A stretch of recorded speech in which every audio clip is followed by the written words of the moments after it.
Welcome. Welcome, everyone. This is a running, hacking, and playing horror panel. Let's get this started.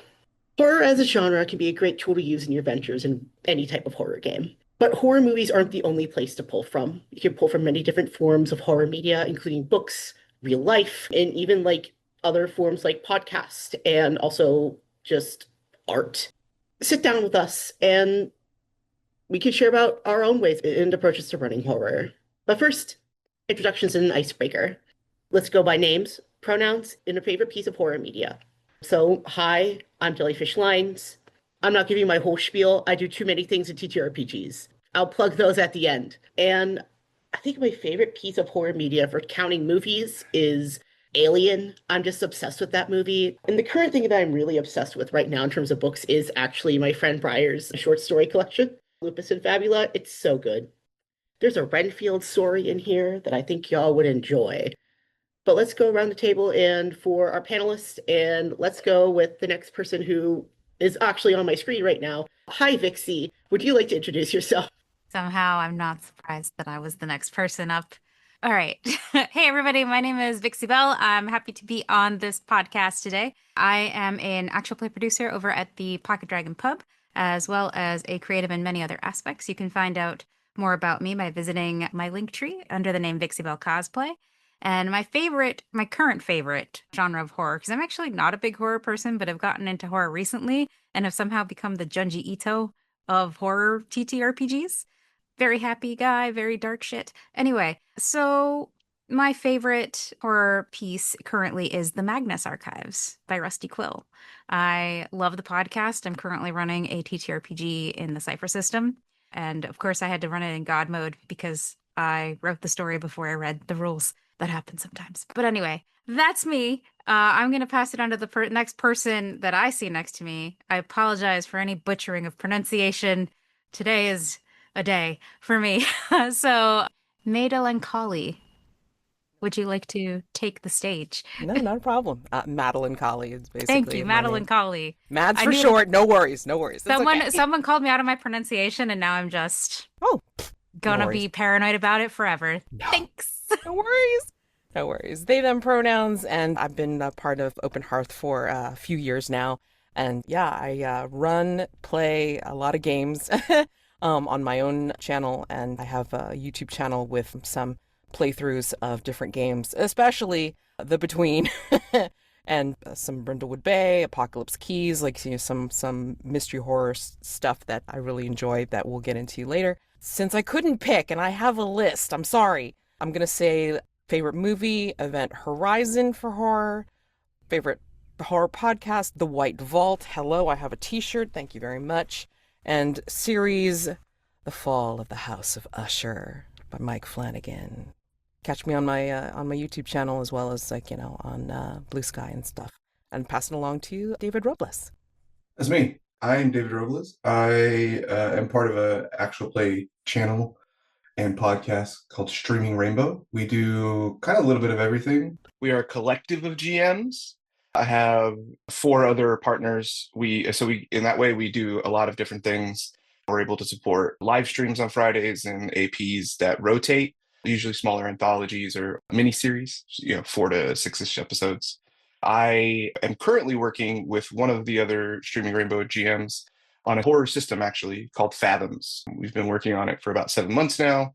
Very, very excited about that. And the two of us are working on a project of telling sort of a through line story using the system we're developing. So very, very excited about that. Favorite pieces of horror media that inspire me.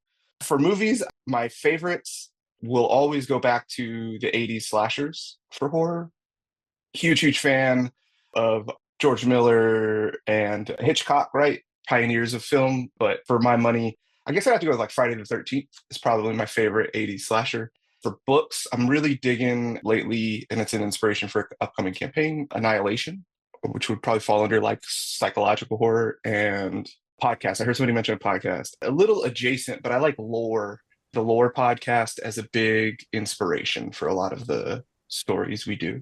Taking those like real folktale tell stories people tell and turn them into something a little more dramatic. This is a lot of fun to me. So Okay, so general setup. we will be doing a very quick run through of questions that I have essentially picked out, and we have all decided on quick little PowerPoint for hacking horror and also like mini scene viewing of Alien. If you haven't seen spoilers for Alien, I'm spoiling Alien for you. And lastly, questions from the audience. And I would love to have some of those from y'all. Now, let's go around the table and let's go reverse order this time. What does horror mean to you, David?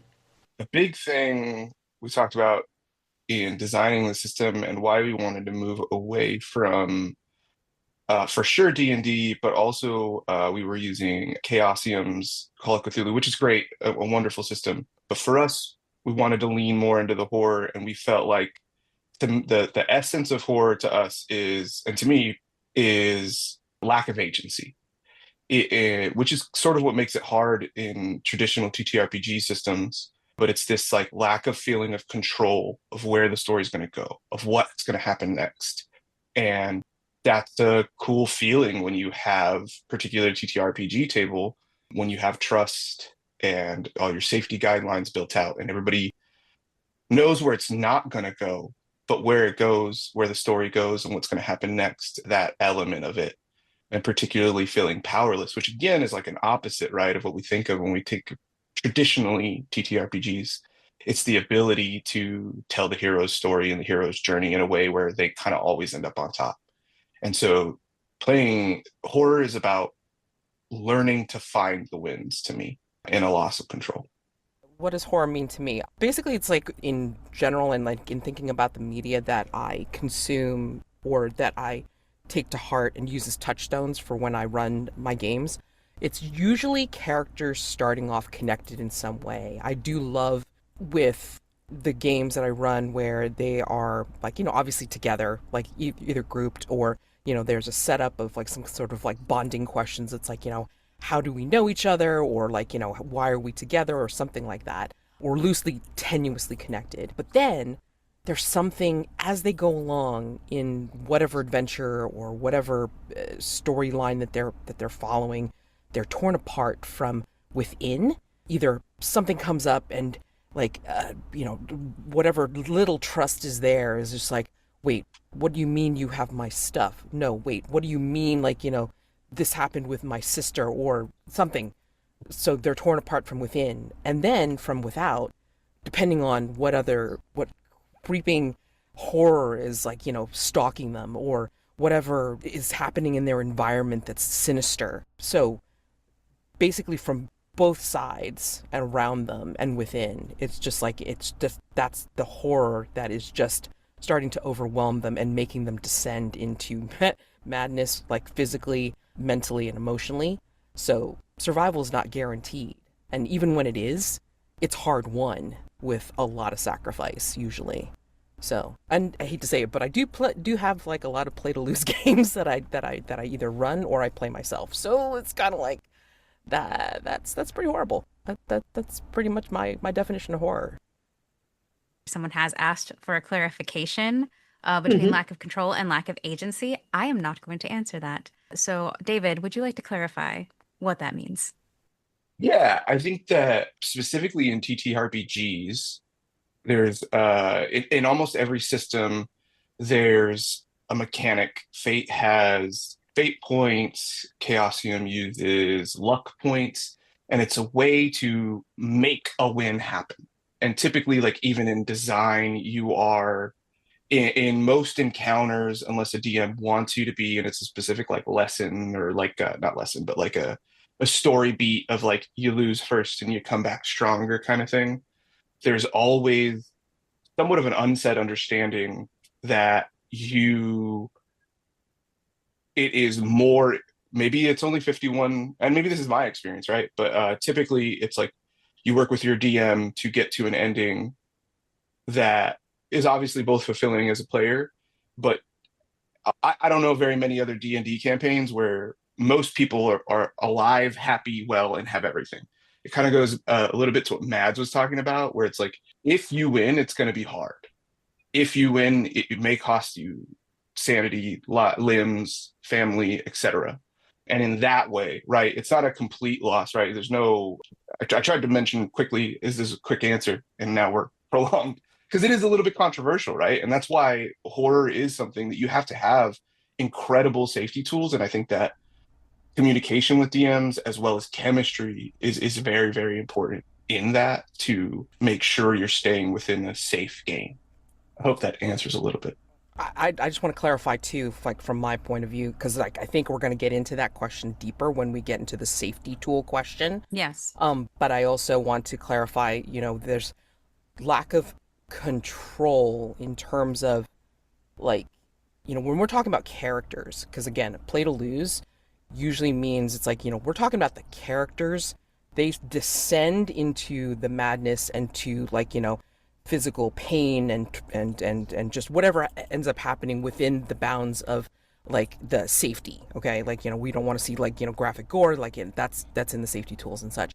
But I mean, like with the play to lose, I mean, like with trophy, I mean, like you got your devil's bargains that you can always tweak, right? I mean, like the players do have agency to change like whatever it is, no matter what, like that can be changed and tweaked to be what, like within the bounds of like what the player feels reasonable for their character. And even if they go out, even if they they lose to the environment, they're lost, they're ruined, it's like they have the agency to be able to say, this is how my character goes out, this is their glorious horrific end.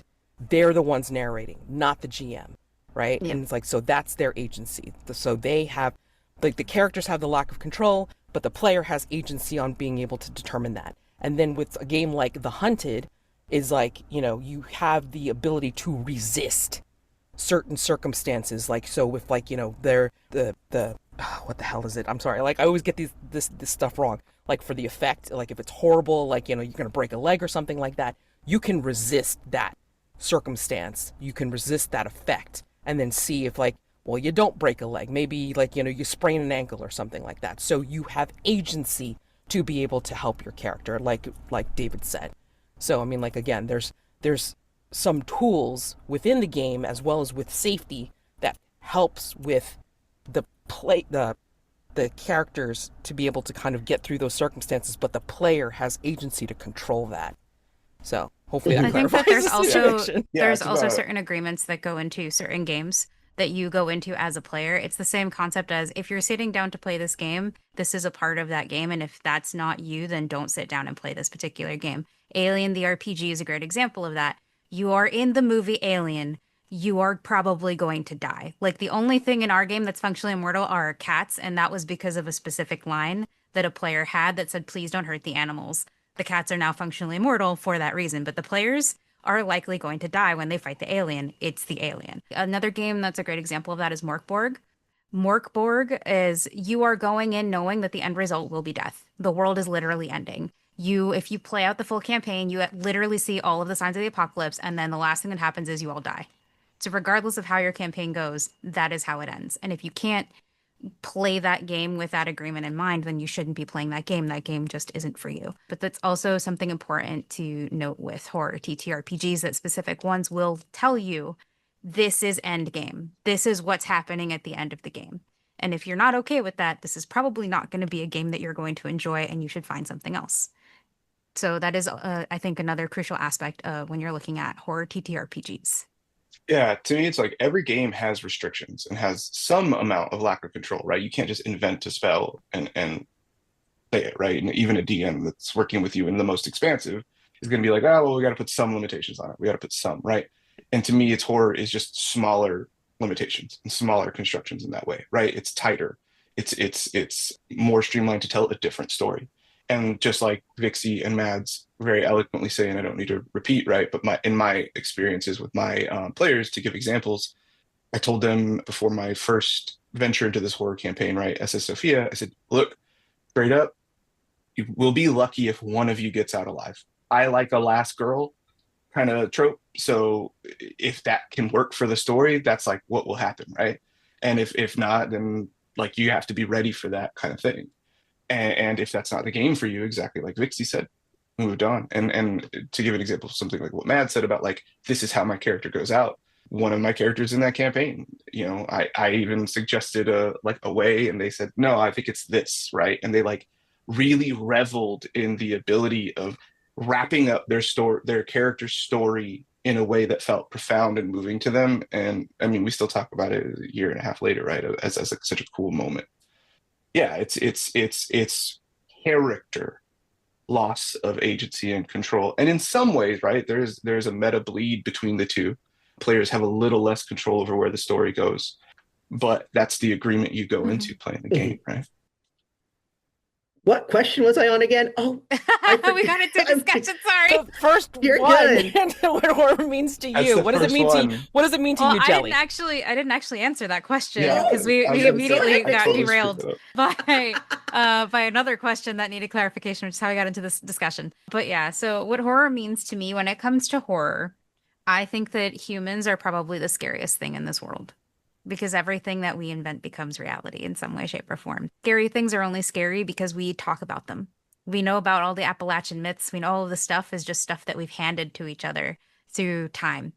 So that's why I think humans are scary. And I also very much enjoy the idea of the uncanny valley and putting people in situations that are kind of, I call it the fallacy of normalcy, things that appear normal and like something that you would interact with every day, but there's something off. I always like giving that sense of people because that's where I feel like I very much cater to the Hitchcock school of letting someone's imagination do the work for you because that's what made Alfred Hitchcock such a great director. A lot of his films are scary not because what he's shooting is physically scary, but your imagination filling in the gaps that he leaves in the shots. That's what makes it scary. And a lot of other directors do that. He's just like the horror director, right? He always gets referenced in horror films specifically. But that's why that I kind of cater to that school of thought. I don't actually enjoy slashers. I'm not a big fan of gore. I'm not a big fan of seeing people get cut into pieces. Like, I get the point. If you're putting a knife in a vital spot, that person's probably not getting back up unless it's like someone superhuman or Jason, who apparently manages to live through everything he's put through. You could put that guy through a wood chipper and he'd still come back somehow. So it doesn't matter. But like, yeah, that's kind of what I mean when I think of slashers. Like, you think of all these horrible ways to kill people, and I just don't. That's not something that I enjoy doing with horror. I'm much more of a fan of the psychological, unsettling horror. Like, what actually gives you the heebie-jeebies when you watch or listen to it, I think that's also a big reason that I like the Magnus Archives, because what makes it scary is not like, it's the concept of like this fear, the way it's described, the way how they get into the fear, how you start off with this person who's totally normal and then gets put in this situation that is absolutely blood-curdlingly terrifying. And you're like, how do you even go on after living through something like this? And if you're listening, like the current iteration, the Magnus Protocol, they actually based one of one of the scary things on a literal character that exists in, like, I think it's BBC, Mr. Bonzo, if you're familiar with that. Like, that's the evil character, is based on an actual character from like the BBC network. And apparently it is that particular character is very scary out of context. Kind of like how Barney would be scary if he was like a serial killer, which I think they did a movie about, but you get my point. Stuff like that is kind of the stuff that I tend to lean towards with horror. I think as for me, what does horror mean to me? I really take a little bit of a contrarian route, a little roundabout way here. Horror is not comforting. Horror holds up a mirror to the ugliest parts of ourselves. It tells us to fucking look at it. Tells us to open our eyes to it. And it's the psychological. I love like suburbanite horror. I love the horror of suburbia. That is something that is very near and dear to my heart because like I will get into this with the PowerPoint, but with Texas Chainsaw Massacre, I've not seen this, but a point with Texas Chainsaw Massacre was that all these slasher movies before Texas Chainsaw Massacre, at least most of them, took place in a city because that's where crime happens, quote unquote. And the Texas Chainsaw Massacre came out, and it showed us that horror and violence is not relegated only to cities. It's where we think our homes are. It's where our homes are. It's where we think all the good people are. And there's no neighbors to help you. There's no neighbors to hear you scream if you need help.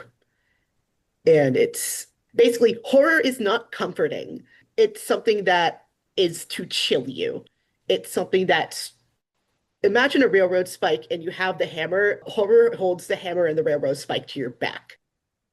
It's so gorgeous. That's my opinion. I love that type of thing. Now, I think we kind of got to this, but like what horror TTRPGs do you enjoy running or playing? And I'll go a little bit of a different order here. Mads first. Okay, so yeah, you can pretty much see it from my YouTube channel. Yeah, I definitely enjoy running The Between, which is kind of like you've seen Penny Dreadful. It's based on Penny Dreadful, but I feel like my series when I try to do The Between is like a little bit more than that. And it's in transition right now because it's working from old rules into the new rules as it's being going Updated. into print. Yeah, updated and going into print from the backer kit. So it's like, again, in transition. And I had created my own mastermind and associated threat. So that's what I'm in playtesting now in 2 different series after having completed four different series with the old rules. But anyway, I do enjoy running The Between of Mysterious Monster Hunters in Victorian era London. I also enjoy running a lot of Trophy Dark, which is essentially treasure hunters, doomed treasure hunters, exploring haunted places in the world, whether it be in modern settings or fantasy settings. And I wrote one based on the Briar Rose fairy tale, and then The Hunted, which is basically think of like doing a setup for a movie, and you are essentially starting off the movie in media res, like pretty much like in Act 2. You just like do the whole character setup, like, you know, you ask a bunch of questions amongst each other, and then like you just plunk them down into a situation. Oh, we're going to explore this abandoned like asylum. Oh boy. And you just plunk them in the middle of the movie and you just run with it. It's in the Forged in the Dark system, and I just love running it just for the pressure cooker that it turns into, because there's a turn at the 3rd act, and then it just hits hard from there. And then I love running Apocalypse Keys, which is like a lot of Hellboy similarities. And then Brindlewood Bay, of course, is where I came for the mystery and the horror, and I stayed for The Between. So that's all like roundabout loop on that. And I do enjoy playing in other horror games as well. I have run Paranormal Incorporated, which is based in the Carve from Brindlewood system, which is, I run it like Scooby-Doo. I basically run it like, you know, here's a team of investigators and they're investigating some supernatural mysteries and such and so forth. And then there's also Bump in the Dark, which is also Forged in the Dark, which I'm still trying to get the hang of because I can't seem to understand position and effect, which I'm getting the hang of. So we'll see how this goes. Again, like the horror TTRPGs, it just depends on the kind of touchstone or the kind of premise that I'm trying to hit. But I love episodes. I love running series in episodes because I love to see the interplay between characters, but I still do like running 1-shots or 2-shots of things because I do like to see the pressure cooker that puts the characters in situations, and that's a lot of play to lose type of stuff too. Because then it's the movies that I like watching, like The Descent or Event Horizon or like Prometheus or something like that, right? So like they just get into like high pressure situations and we just see how they deal with it and who survives. So yeah, that's the stuff I like running and playing. Who would like to go next, actually? I can go next. That's fine. I saw the hang up. I was like, oh, okay. So I'm fairly new to running horror TTRPGs, believe it or not. I'm familiar with horror films because I've watched a few. Jaws has caused me trauma towards sharks forever. Poor sharks. Sorry. Because I watched that movie when I was 5. And I was so traumatized by it that my father spent 5 minutes coaxing me out from behind the couch to watch The Little Mermaid because I was convinced we were watching Jaws again. So, but anyway, so thanks, Steven Spielberg. You're the best. When it comes to running horror TTRPGs, I think that I end up having a type. I'm in an alien RPG now. I enjoy playing in horror TTRPGs with the right safety tools in place. Played Brindlewood Bay before as well. I also really enjoy horror comedy, which is how I ended up playing Killer Ratings. both in Brindlewood Bay and Killer Ratings. I got to play a Latina mama who defeated the bad guy with the power of the chancla, and I love stuff like that. And the other thing that the other RPGs that I've ended up in that are a little bit more serious, I've played Morkborg before. That one was a little more serious, and I started running Candela Obscura last year. And that's actually a very interesting story because what drew me to Candela Obscura was the idea that you could take it into any time period you wanted. And as a costume historian, made me really excited. And so I decided I was going to run this Candela Obscura as a charity one shot, and then everyone enjoyed the story so much, Jelly was in that game, that we ended up running it as a full campaign, and now we're taking it to as an actual play for Gen Con. But that one is one of them. The other one that I'm running now is the Magnus Archives, which got me into the podcast. I had a friend who was very into it who had showed it to me and actually helped me write the intro script for the Candela charity game that I was doing. And that was how I ended up getting really deeply invested in like the psychological horror. And for Magnus, it was the kind of games that I like to run. That's how I found out it's all psychological. I like keeping people on their toes. I like making people think and really figure out what is going on. I think the most interesting horror to me is when something is happening and you're trying to put the pieces together to figure out what is going on. And then when like the truth is actually scarier than like what you didn't know. So it's Hmm. like, was this worth it? Like, did I want to know this? No. And Well, yeah, and also the truth also puts you in a precarious situation, kind of like the Saw movies where you're like, it's impossible versus impossible. Which one do you want? You know? So things like that, I do enjoy running. Those are the two main horror TTRPGs that I'm running right now. As far as I know, I am interested in running others. There's one I'm very into called I think it's called Permission to Enter, Let Me In. Similar to it's a movie. I'm talking about movies. It's a TTRPG about vampires, but it hinges on consent.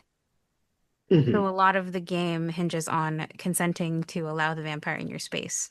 It's a very non-traditional look at how we know vampires, how Hollywood has portrayed them, how we see them in games like Curse of Strahd, and other places, and it's an indie game. I think he just wrapped his Kickstarter for it, and I'm excited to play that as well. So yeah, I really enjoy horror games that are easier to play, I found, because for me, the investment is in the story, not so much the mechanics, which is why I like Vampire the Masquerade. I know it's a little bit more technically involved, but it's also a horror. Although I am interested in the dynamics between the different vampire clans, would probably take me a little more time to wrap my head around and really get into the way that other people have. That's pretty much it for me. So I'm going to throw it on over to David if you want to talk about horror TTRPGs you're into. So I also have only been DMing, I think it'll be 2 years and like a month or two. It's a pretty limited experience. I've done a little bit of Vampire the Masquerade. I've done a Brindlewood Bay game. But like I said, it was the games we're running on the channel now. I run a few Call of Cthulhu games, and there was, ironically enough, something that Vixie talked about a little bit was the mechanical intricacies both limit the times that you can do it, right? There's like specific electrical repair, right? And they do have these like mods and different supplements that you can go to different eras, but each one of those is limited by era. And then the other thing we had talked about was like stripping it down to make, right? Because there is something to be said about like you're in a chase scene, roll me 2D100 and now do some math about 1/5, right? And then it's like, there's a lot of people with different things going on, speaking of safety mechanics, right? So dyscalculia, whatever, right? Or just pressure, anxiety, etc. And that big kind of math is not what we wanted to be doing. We found that it like slowed the game down in those moments, right? Which is why Mhm. we want one of the other big reasons. The two is one, we wanted to tell this story that sort of spans truly hundreds of years, and we were like, Call of Cthulhu is not good for that. And then the other thing, when we were like, well, why don't we? And we started looking for other systems, and we're like, well, why don't we just do it ourselves? He has a lot more experience as a DM, my partner, and he is sorry, that sounded romantic. My writing partner. I just don't want to make it. We both have actual romantic partners. So, but my writing partner Lux has a lot more experience running games and a lot more experience in game design. So he's come up with a lot of more that side, and I've done a little bit more of the like story and sort of flow feels.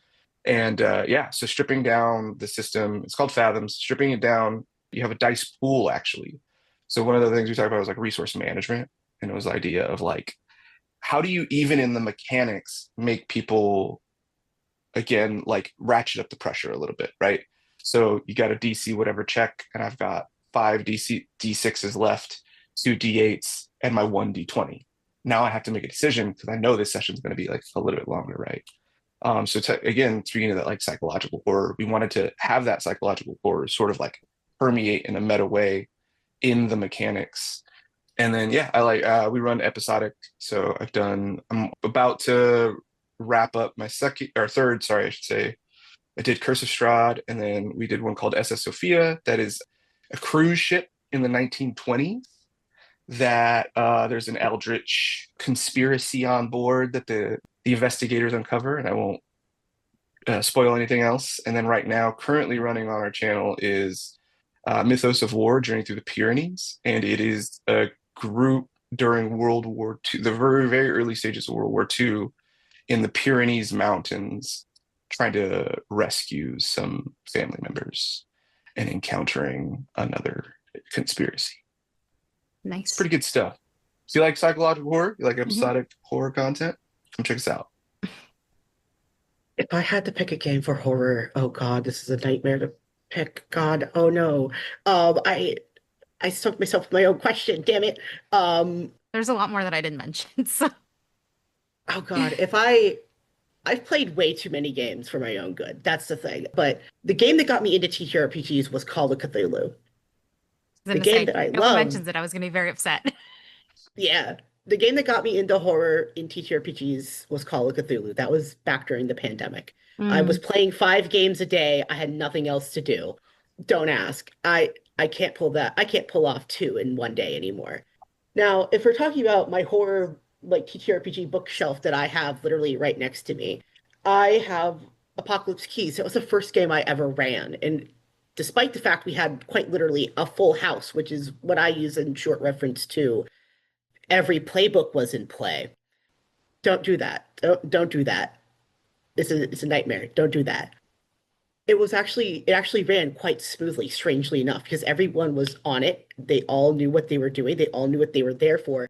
And they knew we all had a limited time of about 8 weeks because it was one of my last semesters of college, or at least that was the only semester that we were going to have the same course. So we all just kind of went into one type of like, we have one brain cell, we're going to do this. It was very fun, actually. Oh God. And like, I think if I had to pick a system, I like Wretched and Alone. I write in Wretched and Alone. I love hacking Wretched and Alone. I think it's a delicious system. Delicious. Crispus set, they're amazing. Go support them. Big heart emoji. And also a Wretched and Alone game. I'm dying. I don't know what I'm doing. And if I had to pick a current horror game that I love running, Public Access. I love Public Access. I like the horror of nostalgia and nostalgia corrupted. I like the horror of that type of thing. And cosmic horror and analog horror combined into one game is so good. That is just something delicious to me. I'm sorry if we keep giving you games to check out and recommend and buy. Oops to your wallet. I'm sorry. So we've gotten some questions about safety tools, right? What safety tools do you all believe should be in play during a horror game? I'll go first on this one because I'm also a bit of a contrarian here. Not in a bad way. I think we should be more open to talking about our lines and veils in a nuanced conversation. And that's why I like the Safety Palette by Jay Dragon. I think that there needs to be more trust within the scene where we can talk about our lines and veils in ways that are better for us to know where our limits are rather than just putting a veil and not knowing where exactly that veil lies. And who wants to go next? I can go next because we actually had a conversation about the grid method with Oh Jay yeah, Dragon, I forgot. and it was a very interesting conversation because I disagreed at first and was like, I feel like it's too overthought. And then Jelly was like, yeah, of course you feel that way because you already do that. Because I am very fortunate in the fact that the tables I run and create at the Pocket Dragon Pub, the first thing I do, my focus is always safety. And because my focus is always safety, I've been able to cultivate the trust that Jelly's talking about at the table, which opens up for these open and honest conversations about how far we're going to go, people being vocal about where their lines and veils are. And I think that's a gift to have at any table, to have that level of trust, to be able to go into a TTRPG and be like, all right, you can X card me at any time. This is about to get graphic, which I say that a lot. I give the audible audio warnings like that. I also will talk to my group ahead of time and be like, all right, well, I'm going to mention this. Is anyone going to be sensitive to that? And I can trust my players to communicate that to me so I'm not accidentally like putting them in an uncomfortable situation. And conversely, my players will do the same for me. And like that's kind of our focus. We have a system of lines and veils. And the lines and veils for us are usually points of discussion. It's never like it's never just a static sort of, this is a line, this is a veil, don't do this, don't do that. It's always a discussion topic. It's more like, okay, I understand that this is I think I had a situation once where someone told me, oh, I have a thing about eyes. Because I think one of the questions on like the lines and veils sheet is, do you have anything with like eyes, eye injuries or something like that? And I said, okay, I understand that you have something about eyes. There is going to be mention of an eye in this. Is your line related to actually injuring of the eye, like being stabbed in the eye, getting hurt in the eye, or is it more specific to like being watched by an eye, seeing a giant eye? Is that going to be something that bothers you? I'm not afraid to ask those questions because of that. But the grid method, if that is not something that you have yet or something that you want to cultivate, is a great way to actually build that skill of talking to your players and building that kind of trust at the table because it gives you a physical and a visual way of seeing just how far you can go. So I do think that's important. I think that's just one method of many because you have that method, you have the lines and veils method, you have the Open table. public lines and veils sheet. You do have there's other tools like Open Table, where you can get up and leave the table at any point in time. You also have the X card, which I think the X card is probably one of the most valuable safety tools at the table. And if your table doesn't have one, ask for one. And if your GM gives you grief about having one, leave the table, period. I do not play games because the X card is, you cannot predict everyone's everything. So every day is different. Some days, like for today, I'm feeling extra sensitive. So I was like, cool. Hello, I feel attacked. X card. Like, I can do stuff like that. Or maybe, and people like the X card also has this weird negative connotation. Like, I'm a bad GM because someone X carded me. And it's like, no, that's not what that is for. That is not how that's meant to be taken. It's meant to be be used as a tool to say, this is uncomfortable for me. Can we please not do that? And for me, when I run a table as a GM, just final point of thought, Jelly, because you got your hand up, so I'm pretty sure I got to wrap it up. This is actually relating to the X card, so Oh, I'm just okay. waiting for you to finish. Okay. Like for me as a GM, usually what I do when someone taps the X card, or tells me like I need to X card that, I move on, no questions asked. I don't have to know what's bothering you. I don't have to any of that. That scene is just over. And I let all of my players know that. So specifically so that they're not disappointed if the scene suddenly is gone, is cut. It's like, nope, sorry, we're not finishing that scene. We're moving on to the next one. But yeah, so it shouldn't be a negative connotation. It should be something you can use for literally anything from something that's intensely uncomfortable to you to, you know what? I don't like hearing my sister's name. I don't want to hear Leon in conversation. And if I do hear it, I'm X-carding that shit. So, you know what I mean? The other method that I also use in regards to X card is that I use the Luxton technique that was popularized by P.H. Lee before they left the TTRPG scene. The reason I do this is because P.H. Lee brought up a good point, because their trauma was surrounding the actual way that X card was used. Not the X card itself, but how we treated the way of X carding something. Whereas just like X card, okay, gloss over that, it did not happen. And like to PH Lee, that was like reliving their own trauma because somebody glossed over theirs and went like it didn't exist, it never happened. And they use like an alternate form, the Luxton technique, in addition to the X card. And that form was somebody taps the X card and they ask them, okay, what needs to be gone and how do you need help right now? What do you as a person need right now to help with you? Because we're not skipping this. We are going to help you. And it's something that I think could be used at a lot of tables that I think people would really enjoy because there's not, this was actually used like not only in like regular cons, but also in like trauma, like informed TTRPG conventions. Yeah. And I think that is actually something that I think could work really well more in the scene if you have a specific table for it. It does have value, but it really depends on the people on the table because both of the ways that we talked about work. The thing is, with when you're talking to someone about their trauma, both methods have their value. I find that method to be incredibly invasive. A lot of people are very private and very personal about their traumas and do not want to talk about them because they're all like, from my point of view, you're already triggered, you're already feeling things intensely. Talking about it very much could make it worse. So the way that I approach that is if you need more time, if you want to talk to me, tell me, communicate that to me, and I will happily say, hey, we're taking a break, go get sodas or something, and we will that's talk actually it how out that's together. important. Yeah, like talk it out together. That's kind of how I do it, just because I feel like me suddenly grilling you and giving you the third degree about this specific thing that like bothers the hell out of you is super invasive and incredibly uncomfortable. But that's my perspective on it. Someone else may need that, and they may really appreciate you helping them get to the bottom of it. And I've been in situations, I actually have a real life situation where I was in a game and someone actually had an X card issue that they didn't recognize. We were playing, I forget what game it was, but we were playing a game and they had something against stereotypes of the South, people from the South.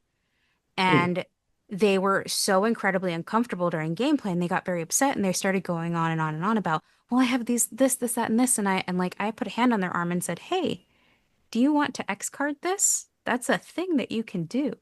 We don't have to continue this scene. And I think being the person to be able to recognize that in that situation, that's where something like that comes into play. But like you do have to be aware and open and be able to recognize when it's necessary and when it's not. Because it can go like it can go in either direction depending on the person, is I think the point I'm trying to make. Yep. The reason I bring this up is because I actually did employ this in a game. I employed Luxton in a game. It was pre-recorded, so it could be edited out. But the thing that I did was as soon as X card was called, I said, what is it? Essentially just like, what was the red that you like have? Not to explain it, but to just say what it is. We will fix this. And we took a 5-minute break, made sure everyone was okay. And it came up with probably the most horrifying thing I ever turned into in a horror TTRPG that everyone at the table was chill with. In public access, there's a mystery called Starlight Kingdom where like there's spiders that watch around a television. That was X-carded because there were like 5 of them. And I went like, okay, cool. That's fine. And I came up with like coyotes that are able to talk and turn their heads 180 degrees. Very, very no. Very, very horrifying, but everyone was chill. Also, to our other 2 wonderful panelists, sorry. Safety tools. What ones do you like at the table? I mean, I agree with the ones that have already been mentioned so far, but I also wanted to add, it's like, there's also, you can employ cats at the very beginning. Concept, aim, tone, and subject matter. I mean, like, you can pull directly from the texts from the games themselves. So, I mean, like, explaining the concept, what you aim for the characters to accomplish in the game itself, the tone that you're going for, which leads back to a little bit to connected to the X card, because you can not only use the X card for things that could be, content warnings, triggering, or anything like that, but if it starts to go tonally off the rails, definitely X card that shit. Like, come on, guys, like, get back to line here, And then subject matter. So I mean, like, if you got to mention these are the things that are content warnings. These are the things that are inherent in the game. Basically, it's a good thing to try and mention these content warnings in the very beginning, simply because, like, I've seen situations where people will join a table because they like the people that are there. They like the people that are at the table. They like the GM, but they'll join any game because of it, and that's dangerous because then if the game is something that they're not interested in, or they're kind of content warning over it, all over it, then they're gonna be lining everything, and then they're gonna go right into premise rejection, which essentially yucks the yum of the reason why everybody else is at that table.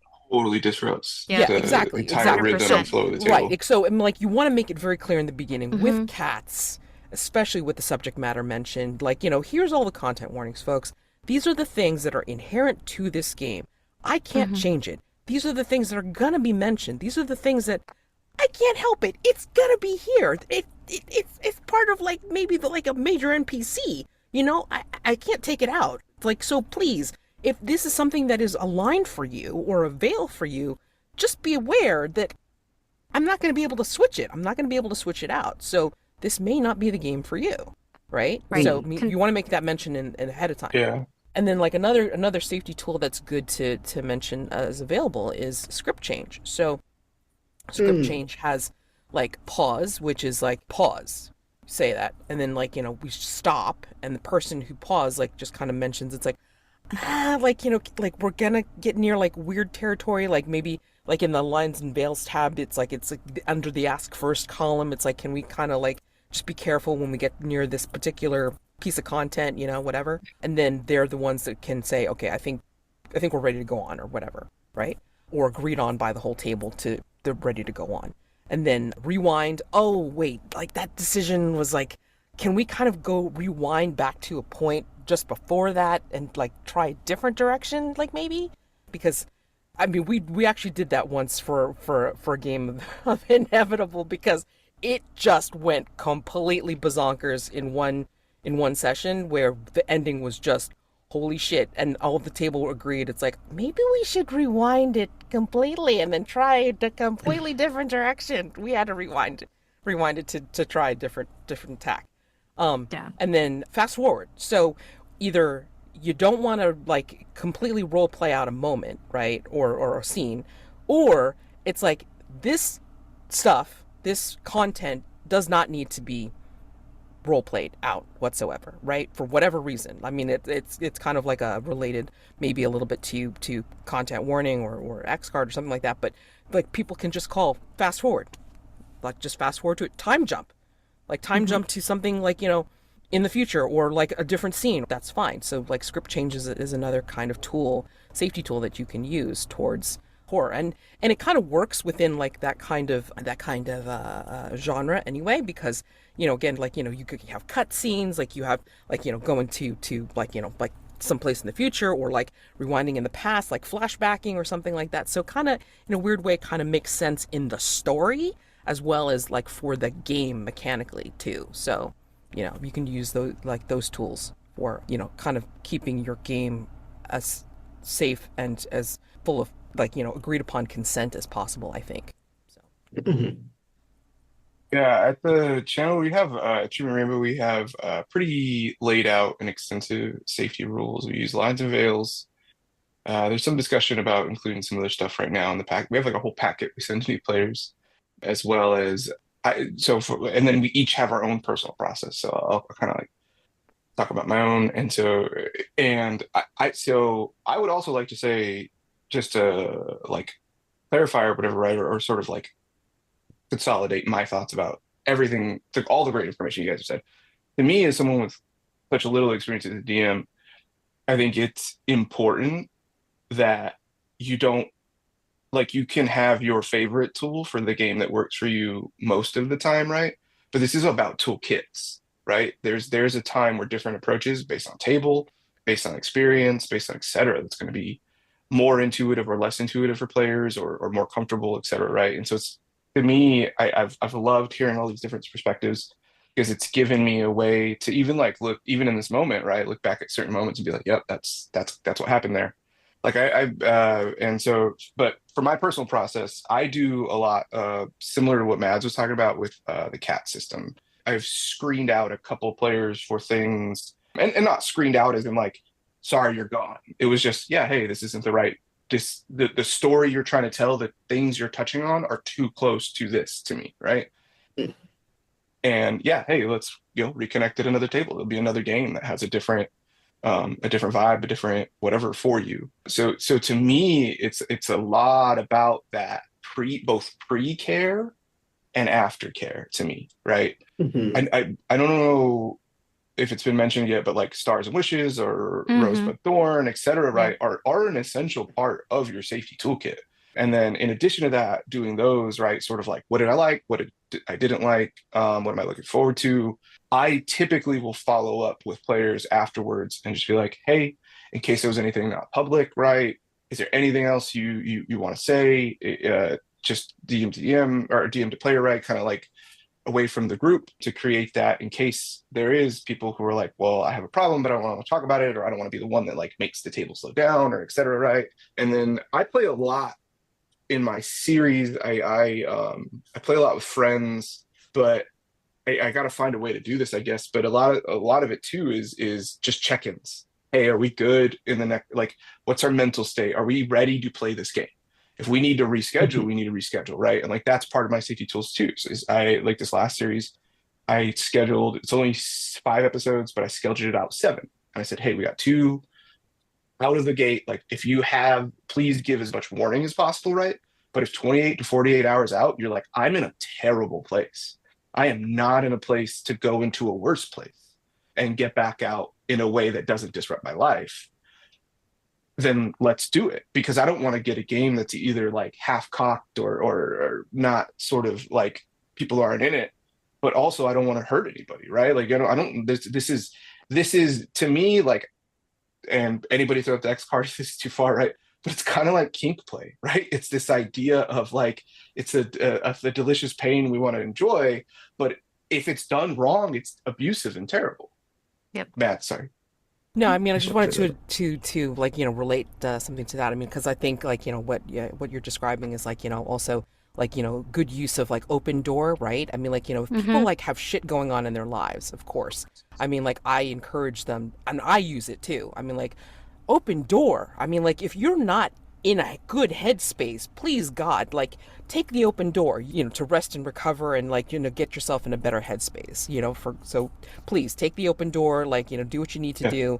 And like, like, please feel free and do that. And then there's also in-game check-ins as well. I mean, like, they have like the O question mark, or N question mark, or like even like thumbs up or what have you, like just like any we use verbal yellow check-in. Right, exactly. we use the Colors. yellow, hey, yellow zone. And then and that's one of the reasons I prefer for my like personal style, like pre-recorded. I'll do lives, and I do lives every once in a while. I'm trying to get better at it. One of my areas I'm trying to improve is pacing, so I'm just like not super great at one shots, to be honest.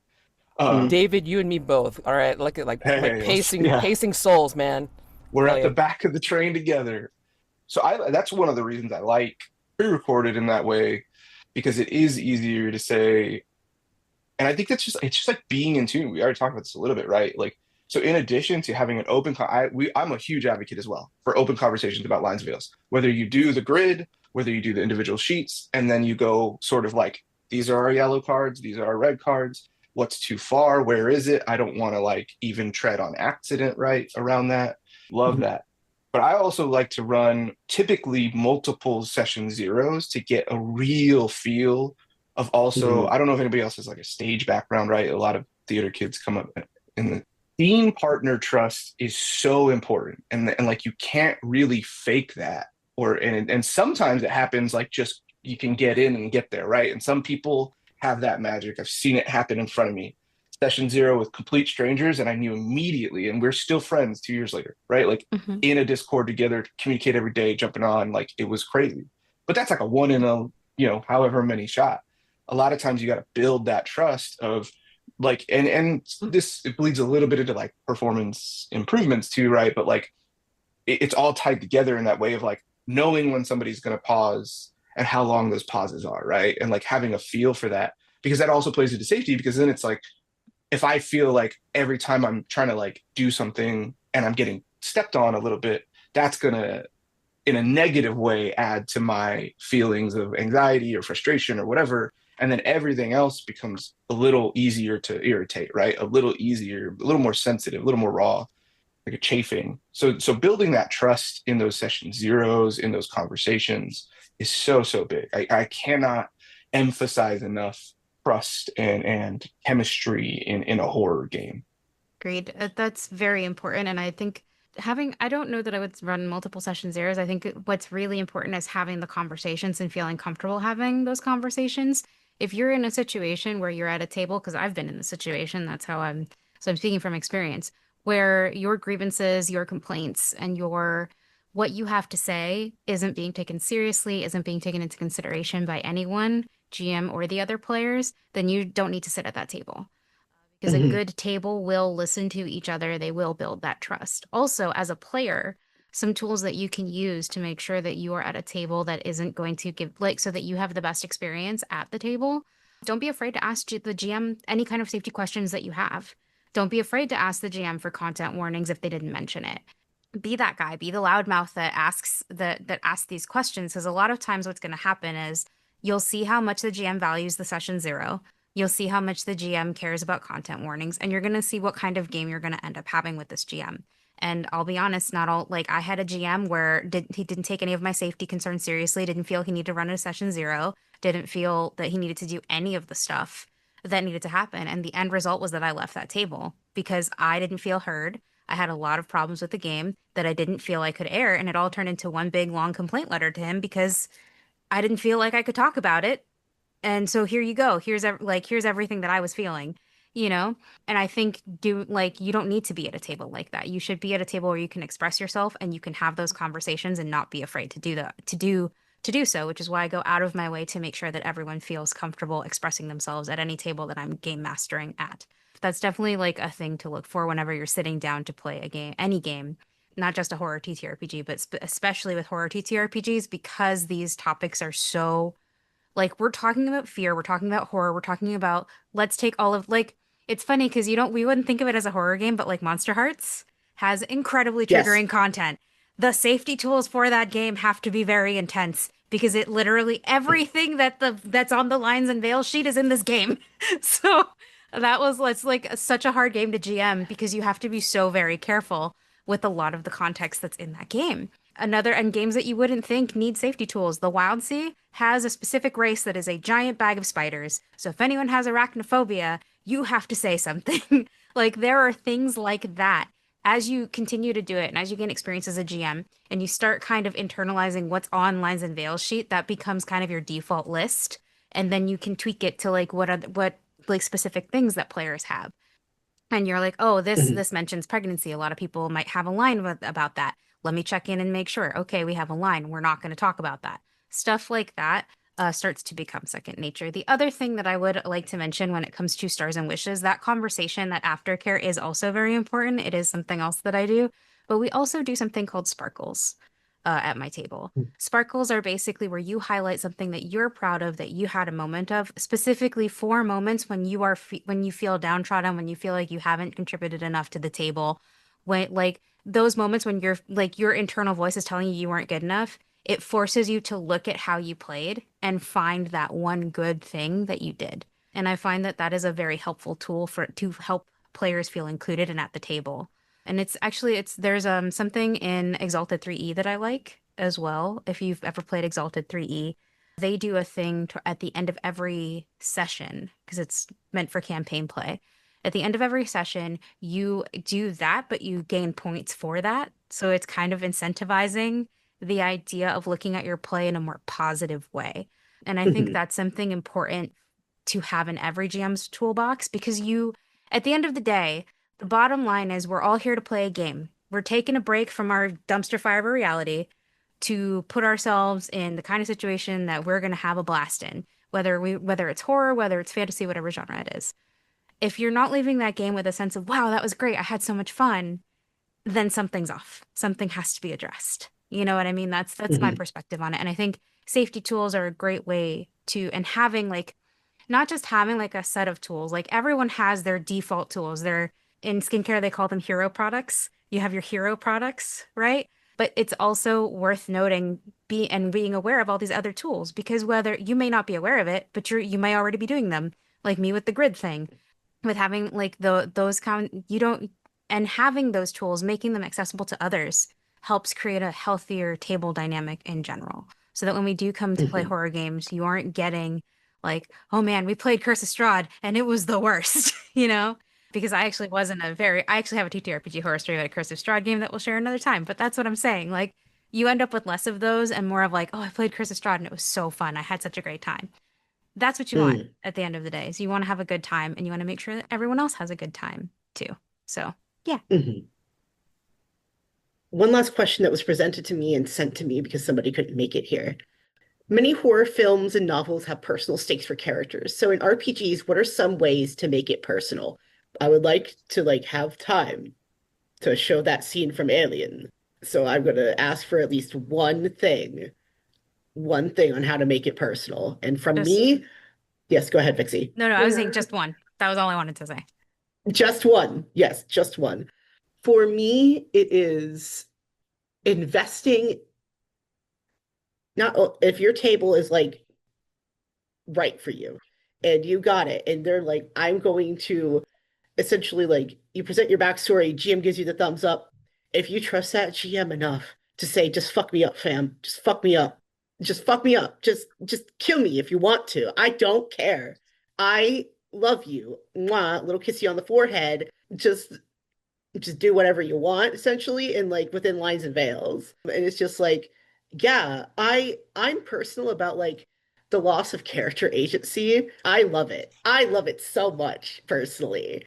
And it's looking at like horrible situations that your character may find themselves in, but also like there's a levity that horror has in a certain way. I mean, even in Texas Chainsaw Massacre, to bring the circle back around, there's a scene in Texas Chainsaw Massacre where there's like hilarity in it. Is that there also has to be a moment of hilarity in horror where it's just like they're hyping up the granddad's like 102 years old to kill this girl, and they keep handing him the hammer and he keeps dropping it for like 2 minutes. That's the bit. But that's like my thing is, well, technically too, is have some levity, but also have like somebody that's willing to invest in your backstory and to just fuck you up and somebody that you trust. Yeah. So, I mean, like the way I get the characters invested personally is because it's like I usually have NPCs that they engage with deeply. Like in my Apocalypse Keys game, they had human handlers that they cared deeply about, and one of them, like, took them to McDonald's. It was great. It was hilarious. Holy shit. Like, imagine like Hellboy type characters being brought to McDonald's. That was fucking weird, but it was hilarious. And then with my Brindlewood Bay game, I basically turned the tables on one of my golden grifters. Yeah, like all the old ladies had criminal backgrounds, and their past came back to bite them, where she had a relationship with this wonderful dude, and he got pictures of what she did in her past sent to him. And he saw them when he was out on a date with her. And that was a scene. You want to talk about a safety scene that I had to check in with her and make sure, are you okay? Are you freaking okay? And she's like, no. If I cry during a scene, that means I'm having a good time. And it's like, but if I get quiet, that means it's like, no. Yeah. So she had to reassure me that it was okay. It was like, oh my God, I'm so sorry. I'm hurting you. No, she was fine. So there you go. Yeah, if you go on Streaming Rainbow's TikTok, I think it's still one of our most viewed, maybe not, but there's a whole promotional video of one of our games where one of my players is like sobbing. So I had to end it and I was like, I need to make sure because I feel bad at this point. And they're like, no, that was so good. This is exactly what I wanted. And it tied exactly into what Jelly was talking about. And to me, it's the way to make it personal is as a keeper, as a GM, a ferryman, Fathoms. Check it out in a couple months, coming soon. But it's the idea of, to me, you take the background and you weave it with your story, right? And that's how you get people involved. Yeah, that was a big twist that they had come up in their like personal background story. I was just like, oh, that fits perfectly sort of with this. You do a little bit of adjustment, you do a little bit of clay modeling, right? And you marry those together. And then now it's sort of, as long as you have engaging players, and as a keeper, you know, we're not talking about general keeping, right? Or DMing. So we're all with the assumption we have engaged players and people who want to be there. You're gonna get that because they came up with this story on their own, and now you said, hey, we're together. And to me, that's like, that's what's great about TTRPGs, and like that's what makes it still something that's like so connected to the other ways that I've talked about all these differences, right? Is that it is both a meta and a sort of like acting out of interplay, right? Of what I love the most about TTRPGs, which is group storytelling. Yep. Yeah. It's a collaborative story at the end of the day. And that's actually one of the reasons that I actually was drawn to TTRPGs in the first place. But I will say that for me, getting people invested in the story usually starts with their backstory. And as they continue to make choices, making sure those choices have consequences as well. Wow. Curse the sudden but inevitable consequences of that shit you did that you didn't think was going to bite you in the ass. I was watching you. Anyway, so but Jelly knows this because the thing that I thought of is actually a specific scene that I hadn't planned and hadn't factored in, but apparently that was the message that came across, which I thought was very funny. It was the penultimate scene of an episode of Candela Obscura. Jelly had something very specific that he had told me about his character, and I do want to say, like, part of my session zero, in addition to going over safety tools, we go into very long conversations about characters, character arcs, where you want characters to go. And I do this for both one-shots and campaigns, simply by virtue of the fact that even if I don't use all of it, I can pull something meaningful from what you've told me to make it personal for you during that one-shot. It's something that I really enjoy doing because I feel like it gives someone, even in a one-shot, like a personal investment and gives them a reason to essentially keep fighting the good fight in that story. That said, Jelly had shared with me a specific aspect of his character that I incorporated into that specific moment, but not in a usual way. Essentially, what happened is we had a moment where Candide, who is the character that Jelly was playing at the time, was being shown, like, the group was being shown a mirror. It was like a magic mirror that would show you specific things. But Candide's character was shown a thing that nobody was expecting.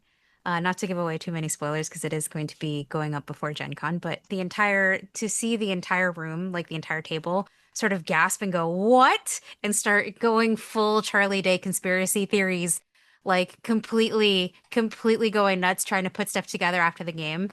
That's what you want. That's investment. That means they have invested in the story and they're in it. And that makes me feel really good as a GM, but that's how I get people invested. You find ways to kind of weave the consequences of their actions, their backstory, specific NPCs from their backstory, things of that nature. What makes it real for them? You make it real for them and their characters, and that's how you get the investment in the story. I mean, also tell a good story. Don't, don't sit there and be like, well, it's a dungeon crawl. Get from point A to point B and don't die. Mhm. That's Yeah. that's one way to play a TTRPG. Yeah. It's not my favorite way, but it's a way, you know. Yeah. So I'm going to show you essentially a scene from Alien because there needs to be a discussion about facilitation of mechanics, like essentially how to use mechanics to an advantage. Because how I define horror is that it's about not only holding up a mirror, but it's about fear, terror, and sometimes dread.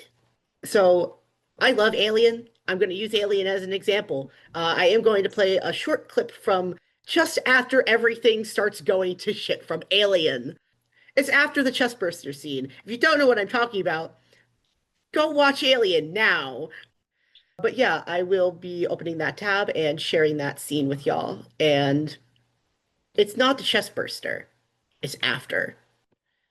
And also, the cat's okay. Jonesy makes it out alive. He's a perfect boy. I love him. Okay. And here we go.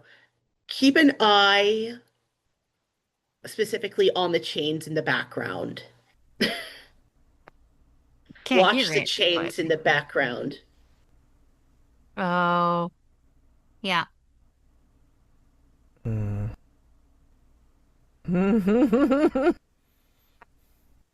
Man, I feel like he's getting peed on. I don't know why. It just looks so bad. Because the angle you can't see what's happening. I don't know. It's just my interpretation. The horror of what you can't see, right? Exactly. Mhm. I'm looking at all the chains in the background. Jonesy! Oh. Oh no. Yep. And if you didn't see it, it was Hmm. when he first spotted Jonesy that the tail pulled up. Yep. It's the facilitation of the horror of fear, terror, and dread. Essentially, how do you make your yes, one negative perception check exactly. It's also looking at aspects of like how to do horror and like how to do horror well because there's a suspension of disbelief. There is aspects of it where it's just you don't know what's going on behind you and you're in a situation that you just think there's something easier going on, there's something simple going on, and there's nothing else with it. And it's also looking at how horror works because horror works really well when you know there's something wrong, but you don't know the exact way it's gone wrong. You don't know the domino effect until you see them all fall. And it's essentially learning how to facilitate that from mechanics and from emulation into one thing that holds hands and is handshaking, like basically just best friends. It's learning how to do it well. And that is a skill and it takes time, it takes practice, but you can do it. Now, audience questions. I believe we had a couple that we did cover, but let's take audience questions if y'all want to type them in chat or come off anything to type them. I mean, the specific one that, like, when you're talking about mechanics is to what extent do horror RPGs need specific mechanics to support the horror compared to a predisposition among the player GM group? Mm. I say that there's a measurement any from 40 to 60% that measures between them personally. And I do this in a way where it's just like I fully believe that even if it's something that's not completely horror, you can facilitate at least something that is adjacent to that where you can instill anxiety because that is a goal of horror is to instill a form of anxiety in you. And that's just like part of that where it's just like I look at it as like I look at horror as something that is anxiety inducing, but it's something that we like to do. It is the last bits of our brain that is related to rabbits, essentially. That's how I put it. How we want that anxiety to feel like we're running, but we're not actually running. It's a controlled environment of fear. And it's something that we like to be scared of without being in the situations of it. And I think that's how TTRPGs facilitate that in that way, is that we are in those types of situations, but we're with people we trust in a situation we can control to an extent. And we know kind of in general what to expect. We know what's not going to be there, and we come in knowing what is that. Like what we're expecting in terms of cats, and also what we're not expecting in terms of lines and veils and safety. But also, if anyone else has anything else to go on, please say it. I'm just somebody that really likes horror. I mean, like, in terms of, like, the extent to needing specific mechanics to support the horror, I mean, like, okay, so if I'm thinking of, like, Carl from Brindlewood games, I mean, like, we have, like, the day and night move, I mean, like, Mhm, which could be interpreted as danger, but also horror. So, mhm. like, day move, like, so what do you think will go wrong if you fail or lose your nerve? And then night move is just worse, where you say, okay, you tell me how it'll go wrong, but then I'll tell you how it's worse, right? So could be danger, could be horror. And then with like something like Forged in the Dark, I mean, like depending on like the dice roll or what have you, I mean, again, like your effect or whatever the circumstances are. I'm sorry, like I don't have it right in front of me, but I mean, like again, you could be like saying it's like, all right, I'm going to be bringing in a situation where you're going to hurt yourself physically, which is just like harm, but you can also experience like trauma because it's like, maybe the creature or whatever the hell is stalking you and the hunted is like, coming after you in a particular way. It's like shifting your reality. It's attacking you. It's hurting somebody in front of you, whatever it is, right? And then so the specific mechanics to support said horror would be again like causing you to make some kind of like dice roll to resist it or to go against the fear or to like pull off of your one of your moves or to tell a story like in terms of the hunted to try and like raise your dice roll, or back to like Car from Brindlewood where you would relate a mask or a crown to like again raise your dice roll to a higher tier to make sure that you're not failing or like having a mixed result or something like that. So I mean, again, like some kind of mechanic to be able to say how it's going to go wrong and then also to help you out if it does, that's like where it supports it. But I mean, in terms of saying how to support the horror itself, I mean, the game could give you suggestions on like what could be inflicted upon you, like upon the player, sorry, like as a condition or like a consequence for any actions that you go through to cause that kind of move to happen. But anything more specific than that, I think it kind of like is up to the GM and the player to kind of come up with collaboratively. What makes sense in that particular situation? What situation did the player put themselves in to like I guess bring on the creep factor or the sinister circumstances and could cause cost and consequence for their move or their action. So yeah, I think that's in that sense it's like that's where the mechanics are supporting whatever the horror could be. Vixie? I was just going to say there's someone had posted something in there that I wanted to answer, but I also wanted to weigh in on this as well. I also think that's dependent upon the GM, like how Mhm. you use, like these are just what the game has in place. How you use them is what matters. For Mhm. Candela Obscura is a great example because you actually can build your dice pool, but it's not by a whole lot. You can use your drives if you have a specific drive and a skill to add to your dice pool. You can also use something called a gilded die. Do you have a homebrew roll where that gets added to your pool as opposed to like one of your dice getting taken out and then it gets replaced. But the thing and the if the gilded die, you take the result, you get to replace one of your drives because you actually need your drives for other things too. But the long and short of it is if you take too much damage, you get something called a scar. And you can take a physical scar, a bleed scar, or I think it's a mental scar as well. Yes. Like these like can the way Candela works is that your actions have very real, tangible consequences. So you do like you as the player might be very careful, but if you're playing like a reckless character, that character may not make it all the way through the campaign. And that is something to keep in mind with games like that, because there are games that are like, you want to play this, that's fine, but there are very real consequences to those actions that will affect you if you in a long form campaign of any kind. And the other thing that I saw on here was talking about a Mhm. stress track. And it's funny that you mentioned that because the Magnus Archives TTRPG, which is run on Cypher System, actually has a stress mechanic. So, and the way stress works is if you accrue enough stress, you can actually start taking damage. And it starts hindering you and starts messing with your rolls. So it's very important to not take too much stress within the Magnus Archives. And stress can happen with fear. It's the same thing as bleed or any kind of other damage in Candela, similar mechanic. If you're exposed to certain things, you can start taking, like, because you're dealing with supernatural phenomena in both cases, you start taking damage because the more paranormal crap you get into, the more you risk your life, limb, body, mind, everything. Just a thing that occurs. And games illustrate that differently. For Magnus, it's the stress mechanic. For Candela, it's the bleed mechanic. So games have stuff in place to support that kind of thing. Mhm. And yeah, in Call of Cthulhu, you eventually lose your mind. You go in knowing you're gonna lose your mind at some point. Like endgame is you maybe being alive, but like what's left of you really, honestly. But that's what those are the things that I wanted to weigh in on. The other thing that I wanted to mention was the random events or random action by the monster.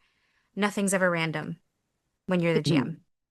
Yeah. Like, I think that's important to note. anything that appears random is probably because of a dice roll, in my opinion. But like you as the GM have the power to change everything. And like in theater, you know the script. Your players in the audience don't. Unexpected is a better word than random I agree. in that Unexpected. context. Yeah. Unexpected is much better in that sense, especially Yeah. because you as the GM, when you do have to pivot and have those moments where you're like, oh no, I didn't plan this. Candela is a great example. My player skipped an entire scene I'd written out, and I had to go, cool, fast forward. We're going to start here. Instead, when you have those moments, the only person who knows that is me. My players don't know that. I made sure that with them at the end as a funny bit, like, oh, you guys did great. You were so great that you skipped an entire thing I wrote. I don't care. It doesn't bother me, but it does mean that I have to pivot as a GM, and I'm the only one that knows that. The audience doesn't know, the players don't know. As long as they have fun, it doesn't matter, you know? But yeah, I think unexpected is a much better word to use in that context. And also, like, if we're talking about game design facilitation, I lean into solo horror a lot. I designed a Witch of Gallows-Bird underneath the Wretched and Alone system.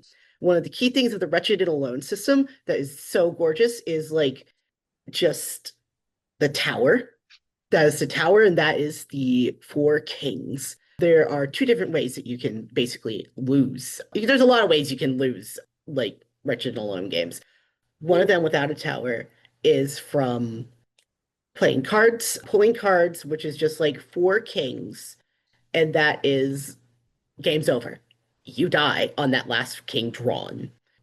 That's also within the regular game, but instead you have a dice tower that can kill you fat. You have not a dice tower, but like a you can't say Jenga in these games. I don't know why. I think it's because it's copyrighted. But essentially a tumbling block tower that you can just pull from and you pull like blocks out. If that topples, you die.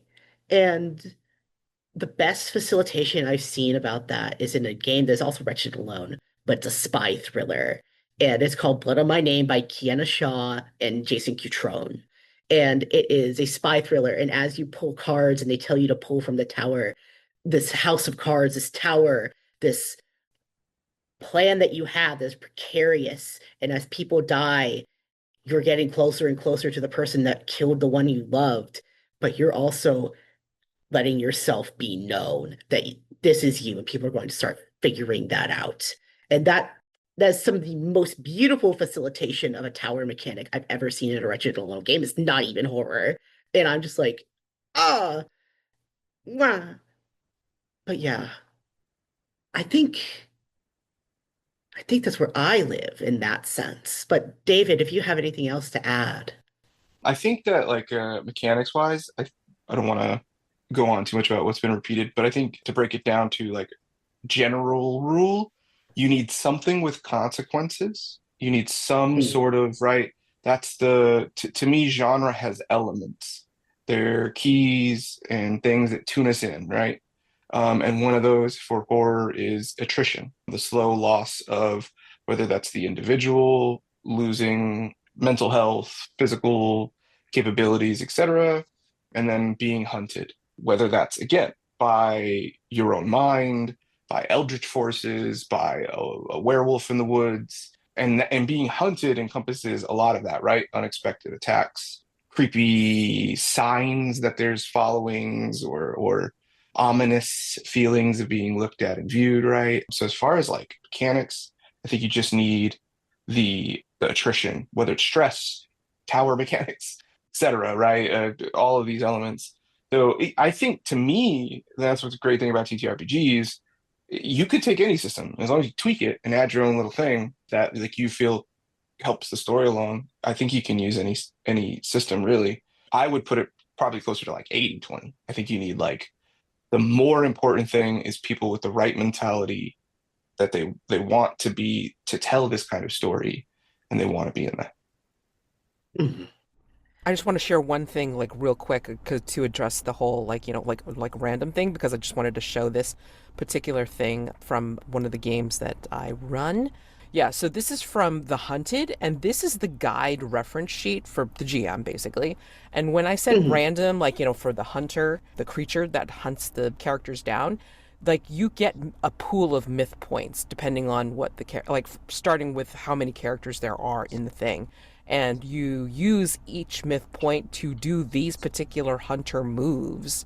So it's not quite random. It's these things that you can do, I mean, according to dice pool, or to activate something towards progressing the story. I mean, and this gives you like a lowdown of like the things that you're to do like per act, right? So I mean, like, you know, you work through the setup and then you spend a myth point to make a hunter move one of these things, ask what do you do, and then move to act 2, which is where you're dropping the characters in media res, right? Characters in danger, play to find out what happens. What do you do? Move to act 3 when they overcome an obstacle, and that's where the plot twist happens, and then you go on and then they race to the finale. So again, it puts that pressure cooker thing going on, and then you just have a whole bunch of dice rolls, or like you just put them in situations where it's just, you know, not to you know, like pun it or anything like that, but like breakneck speed, and like try to like, you know, like show them how dangerous it is with something stalking them, right? So I mean, like, that's just an example of like the game mechanics working towards the horror of you know, of the game. Just wanted to show that real quick. Okay. Oh boy, where do we stand on sanity, mental health? God, I think I can answer that to the most of my experience. I'm schizoaffective. I'm learning how to be more and more open about that in TTRPG scenes because, oh boy, oh boy, do I have a conversation about that at least once a month with folks behind the scenes that I don't post publicly.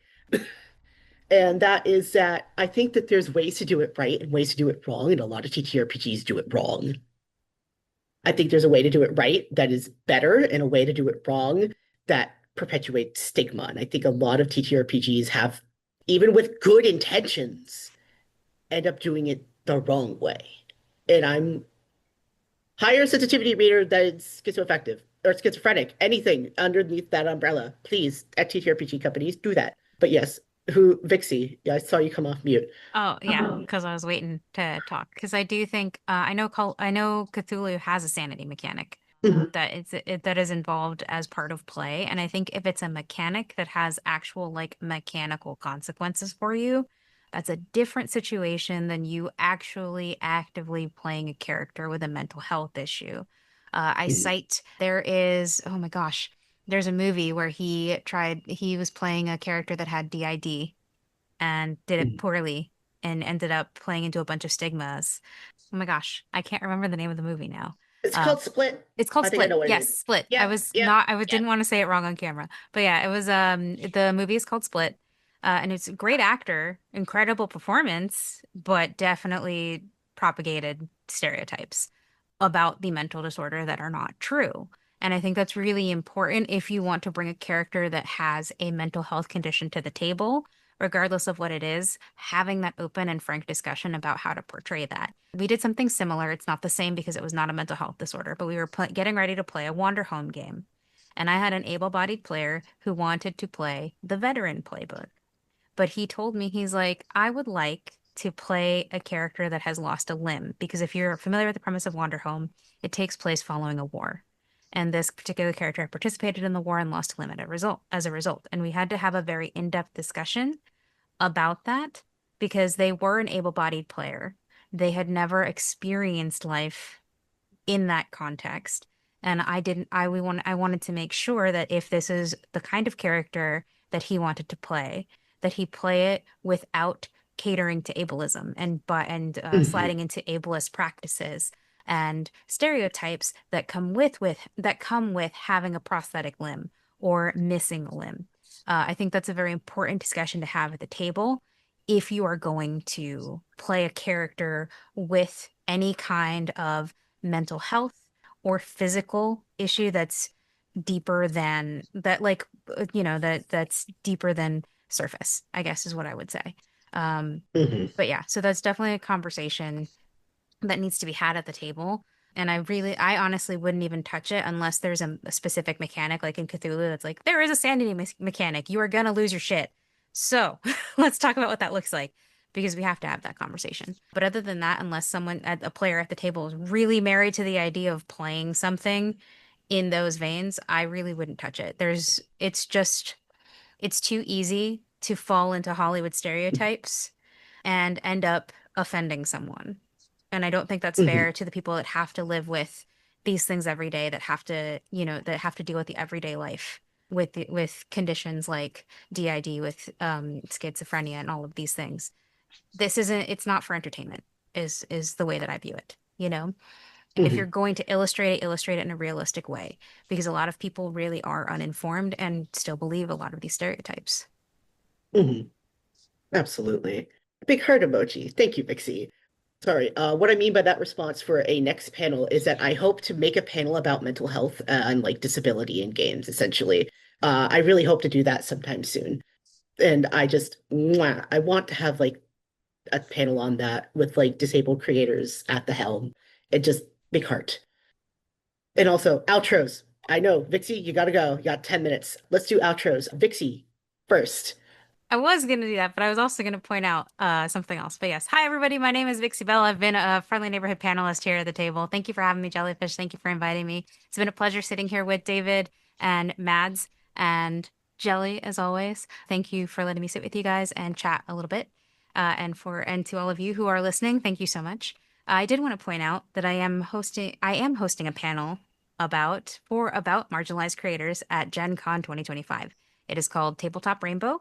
And we are having discussions on matters like these for people who are in marginalized communities that are playing TTRPGs, where we talk about lived experiences at the table in these kinds of situations, how to handle them, what safety tools to use, things of that nature. And we're actually having a town hall for it next week. So feel free to join us for that and weigh in. A lot of what we are talking about in that town hall will inform the topics that go into the panel at Gen Con. These are things that really matter to me as a BIPOC Latina. Like, I'm Latina, I'm a girl in the TTRPG space, and I've had my share of stories, and I think it's important to be vocal about that. And there are things in the space that still annoy me. People do. I'm not going to go into that because that's its own panel at length. But that said, that's a thing that we are getting ready to do. I'm actually getting ready for Gen Con 2025. Jelly's Candela game, while Jelly won't be there this time, that Candela game that Jelly is a part of and may feature in an audio format will be at Gen Con 2025 as well, along with our Magnus Archives game. And a couple of other panels you can find out about on socials. So you can find me over at the Pocket Dragon Pub on Twitch. Feel free to check us out there. We also have a hub on Moonbeam. We are a certified, I guess you call us producers, TTRPG group, grant recipient for Monty Cook Games. So we also are on their Anywhere Door hub on Moonbeam as well. And we are also on YouTube. And we just finished a whole bunch of different projects that are getting ready to be rerun because July is Gen Con month and I only have so many spare minutes to do stuff. So yeah, you can find out more about me and the Pocket Dragon Pub by looking up at Vixie Bell or at Pocket Dragon Pub. You'll see a cute little purple dragon. That's us. And that's everything I think there is to know about me without creating a whole bibliograph-cited essay. So you're welcome. Beautiful. Next, David, you're off mute. I am. Again, David, thank you so much for having me, Jelly, and everybody else in the panel. Been great. Yeah, part of Streaming Rainbow. We have a little bit of everything for everyone. So there's some like campy nostalgia games. There's historical drama.